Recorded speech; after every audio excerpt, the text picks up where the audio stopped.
सो hey everyone, मेरा नाम है Vikram and welcome back to the channel.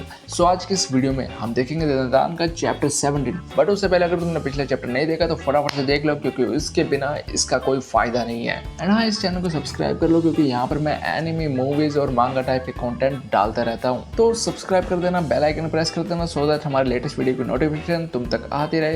And अब बिना देरी के वीडियो को स्टार्ट करते हैं। चैप्टर स्टार्ट होते हम देखते हैं कि एक्रोबैटिक सिल्की अपनी आफ्टर लाइफ में आ चुकी होती है, जहाँ उसके चारों तरफ लोग ही लोग होते हैं। उसे अपनी प्रीवियस लाइफ के बारे में कुछ याद नहीं होता, बट कहीं ना कहीं ना जाने उसे ऐसा महसूस हो रहा था कि मानो उसने अपनी कोई प्रीशियस चीज खो दी हो, बट उसे याद नहीं आ रहा होता कि आखिर वो क्या है। इतने में उसे आयरा पीछे से पकड़कर माँ कहकर बुलाती है, बट जब वो पीछे मुड़ती है तो वो देखती है कि वो उसकी माँ नहीं है। इतने में उसके पापा पीछे से आते हैं और उससे कहते हैं कि तुम ऐसे ही कहीं जा नहीं सकती। जहाँ वो उनसे कहते हैं कि मुझे लगा कि वो मोम है। उसके फादर उससे कहते हैं कि आखिर वो यहाँ कैसे हो सकती है। आयरा उनसे अपनी मोम के बारे में पूछती है, जहाँ उसके फादर उसे कहते हैं कि मैंने तुमसे कहा ना कि वो कहीं दूर जा चुकी है। वो उनसे पूछते हैं कि आखिर वो कब तक आएंगी। उसके फादर उससे कहते हैं कि वो काफी समय तक वापस नहीं आ पाएंगी, इसलिए हमें एक साथ मिल स्ट्रॉन्ग होकर रहना होगा। मॉम के जाने के बाद भी हमें एक साथ मिलकर रहना होगा, ताकि जब वो वापस आए तो उन्हें हम पर प्राउड हो। बट असल में आयरा की मॉम इस दुनिया से जा चुकी थी। आयरा अपने फादर से प्रॉमिस करती है कि वो कुछ ऐसी बनेगी जिससे उसकी मॉम को उस पर नाज हो। एंड इतना क्या, वो वहां से अपने फादर के साथ जा रही होती है,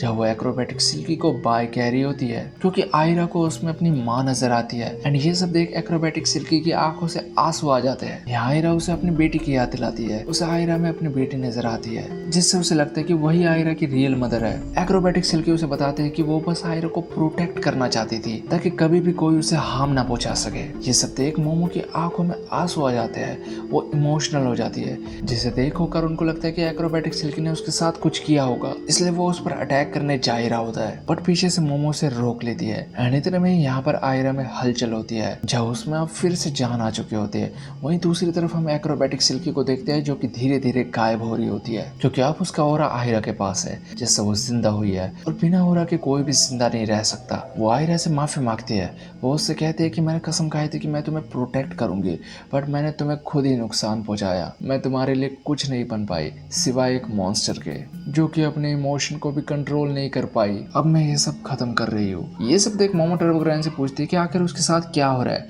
आखिर वो गायब क्यों हो रही है। टर्बोग्राइन मोमो से कहती है कि उसने खुद ही कहा था कि एक ओरा बैटरी की तरह होता है, और बिना बैटरी के तुम जिंदा नहीं रह सकते। प्लस उसकी रिग्रेट की भावना इतनी बढ़ चुकी है कि उसे निर्वाणा यानी इनर पीस भी नहीं मिलेगा। मोमो से पूछते कि अगर ऐसा होता क्या होगा। टर्बोग्राइन उसे बताते कि अगर ऐसा हुआ तो वो पूरी तरीके से इरेज हो जाएगी। ऐसा लगेगा कि मानो वो कभी थी ही नहीं। लिविंग हो या डेड, उसे सब भुला देंगे। टर्बोग्राइन कहते हैं कि वेल वो बेकार ही थी, और ऐसी की एग्जिस्टेंस का मिटना सोचने लायक भी नहीं है। मोमो से कहते हैं कि उसके साथ इतना भी बुरा नहीं होना चाहिए। क्या ऐसा कोई तरीका नहीं है जिससे उसे शांति मिले। टर्बोग्राइन कहते हैं कि ऐसा कोई तरीका नहीं है, चाहे उसे शांति मिले या ना मिले, ये उसके दिल पर निर्भर करता है। इसमें कोई कुछ नहीं कर सकता।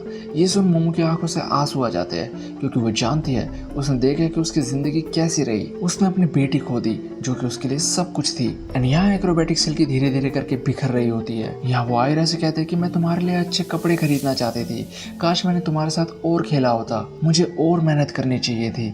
तुम एक अच्छी जिंदगी जीती, अगर मैं तुम्हारी माँ ना होती तो। मैं तुम्हारे लिए सिर्फ बदकिस्मत रही हूँ, इसलिए मुझे माफ कर देना। इतना वो कह रही होती है कि आयरा उसे गले से लगा लेती है। वो रोते हुए उसे आई लव यू मॉम कहती है। वो उनसे कहती है कि मैं पूरे यूनिवर्स में सबसे लकी हूँ। एंड इतना कहते ही एक्रोबैटिक सिल्की पूरी तरीके से गायब हो जाती है। ये देख मोमो भी काफी इमोशनल हो जाती है।